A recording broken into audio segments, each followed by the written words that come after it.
નમસ્કાર દર્શક મિત્રો, એસડી ન્યૂઝ ગુજરાતી ચેનલ પર આપનું સ્વાગત છે અને હું આપની સાથે વૈશાલી પુવારુ કરીશું નજર આજના સમાચારો પર। વર્લ્ડ લાયન્સ ડે એટલે કે વિશ્વ સિંહ દિવસ નિમિત્તે જૂનાગઢના દાતા રોડ પર આવેલી મુરલીધર માધ્યમિક શાળામાં ખાસ ઉજવણીનું આયોજન કરવામાં આવ્યું। સ્કૂલના શિક્ષક મંડળે વિદ્યાર્થીઓને સિંહના જીવન, તેના મહત્વ અને તેના સંરક્ષણ અંગે વિગતવાર માહિતી આપી। સાથે જ વિદ્યાર્થીઓએ સિંહની મુખાકૃતિ પહેરી જાગૃતિ રેલીનું પણ આયોજન કર્યું, જે સ્કૂલથી દાતાર સર્કલ સુધી ગઈ અને ત્યાંથી ફરી સ્કૂલે પરત આવી।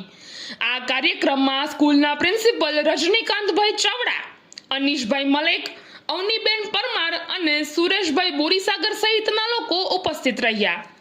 ઉલ્લેખનીય છે કે સાસણગીર ફોરેસ્ટ રેન્જમાં પણ ફોરેસ્ટ ડિપાર્ટમેન્ટ દ્વારા વિશેષ કાર્યક્રમો યોજાયા હતા। જિલ્લા સ્તરે જ નહીં પરંતુ સમગ્ર દેશમાં વિશ્વ સિંહ દિવસની ઉજવણી કરવામાં આવી રહી છે।